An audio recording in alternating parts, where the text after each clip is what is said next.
Hey, what's going on guys? Tech enthusiast back here again, and today I will be looking at the OnePlus 5. Now, is it still worth buying after 1 month? Find out in this video. The OnePlus 5 has some of the best specs available today. £449 gets you the base model, 6GB RAM, 64GB storage. Pay £50 more, you get 8GB of RAM and double the storage. The OnePlus 5 has a 5.5-inch Full HD AMOLED screen. Now those of you who are looking for VR, you will have to look elsewhere. OnePlus have also decided to use the same screen which they have used on their 3T, which is not entirely bad. It has 400 pixels per inch, it's a very sharp screen, and it is covered by Gorilla Glass 5 coating for protection. Looking at the back, this is where the controversy begins. It looks exactly like the iPhone 7 Plus with the dual camera and flash placement. Now, having said that, the main camera has a 16 megapixel sensor with an f1.7 aperture. The secondary camera has a 20 megapixel telephoto lens with a f2.6 aperture. The secondary camera is used for depth of field and zooming in. To the left hand side of the device is the volume rocker. On top of that, we have the alert slider, which I believe no other Android manufacturers are using unless I'm mistaken. With the alert slider, you can toggle from ring, do not disturb and silent. On the top it is plain, it has nothing there. Missed opportunity for an IR blaster. On the right hand side is the SIM tray and the power button. At the bottom of the device you have the headphone jack, USB Type-C port and one speaker grill. I must say that the fingerprint reader is really fast and really accurate. As you can see, it unlocked on every single attempt that I did with the slightest tap. The launcher has a very stock Android look to it. Now if you want to bring up the app drawer, all you need to do is slide your finger up across the screen. On the right hand side you have apps placed on the home screen. On the left hand side you have the shuffle drawer where you can put recent apps, contacts and widgets. To bring the notification drawer down, you don't need to drag it from the top, you can just drag your finger down at the middle of the screen. Now this is using Android 7.1.1, which is the latest version. Now on advanced you have a lot of settings here like gaming do not disturb, so you can block notifications when you're playing games. You also have OTG storage, so if you wanted to use a cable for a control pad, here you can see a USB Type-C to micro USB. Now this is something somewhat unique. You can schedule for when the phone should power on and switch off. Now if we just go up slightly and go to display, you can see more settings here, LED notifications. You can choose what colors that you want.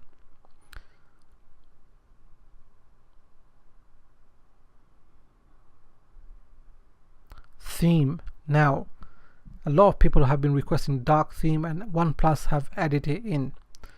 As you can see here, it looks very nice. If you don't like the pink buttons, no problem, you can change that.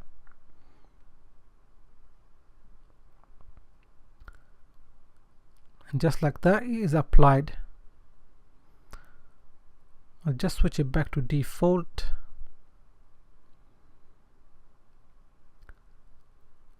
Now on the screen calibration, you can change it to sRGB, which some people prefer.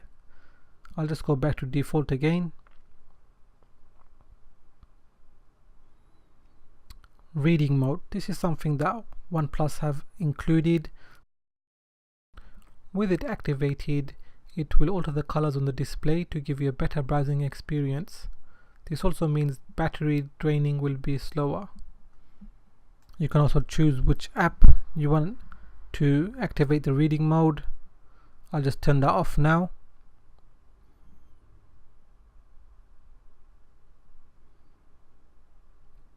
Now is the status bar. You can choose what kind of battery style you want. Here we've got circle.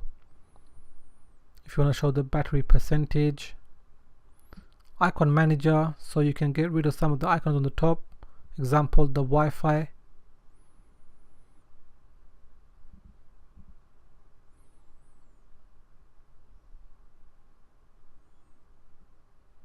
Gestures. This is a very neat touch by OnePlus. 3-finger pull down screenshot.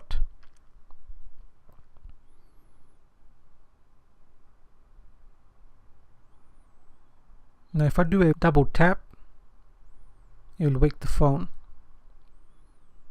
You can also draw gestures when the screen is off to activate certain things like the torchlight, which we'll see later on.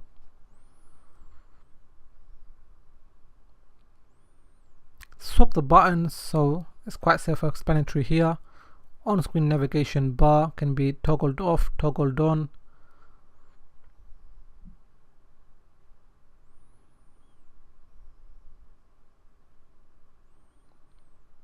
You can quickly go to the camera just by double tapping the home button. So as you can see, the UI is very close to stock Android and it is really fast.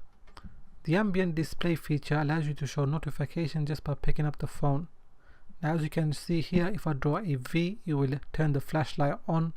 If I draw a V again, it will switch it off. Now going on to the menu for the camera, you can see photo, video, portrait, pro mode, time lapse, slow motion and panorama. Now going into pro mode, you can see a lot of settings straight away. You can change the aspect ratio. You can put a timer on. You've got raw mode. Now those of you who know what you are doing, just by playing with these settings you can get great pictures. Now you're also presented with a green level bar to make sure your photos are straight. On the top you have a histogram. To the right hand side you've got your settings for exposure, the focal point. It's like a dialer, which is a nice way to adjust the settings. Next you have the shutter speed, the white balance, and finally the ISO mode. So very nicely done by OnePlus. Now finally we can get onto the recording quality. As you can see, the OnePlus 5 can take very good photos. As you can see here, it can take very punchy pictures, very nice colors here. Again you see good details here. 2x zoom just to see how it is. Here it sort of fails with the reds. As you can see, it's saturated, loses detail.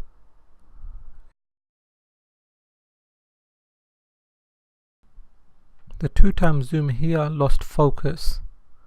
Now moving on to the portrait mode, you could get very good photos. This one is quite good.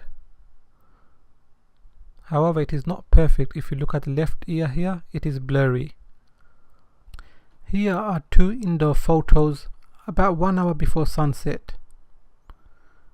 These low light photos were taken completely at night time with just a few street lights, and as you can see, they are very good. Okay, again 1080p recording. This is standard, not 60 frames per second.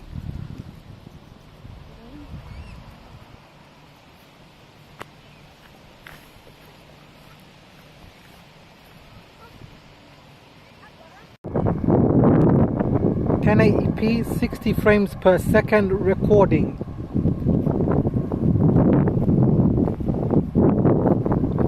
I'm going to walk slightly faster.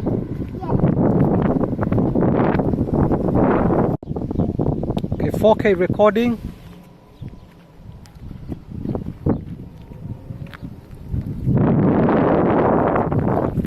Okay, again I'm going to walk slightly fast.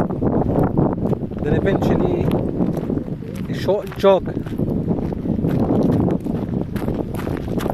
This footage is in 4K. OnePlus 5 have pushed out a new update and it allows EIS support on 4K mode, and as you can see, the footage is very good and the stabilization is just as good as the 1080p.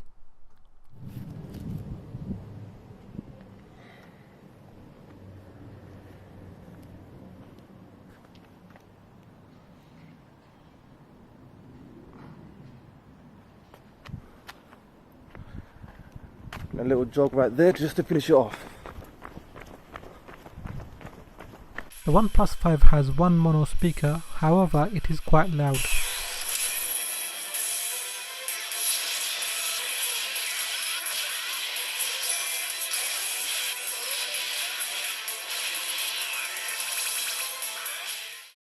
With the dash charge technology, you can charge your OnePlus 5 up to 50% with half an hour of charge.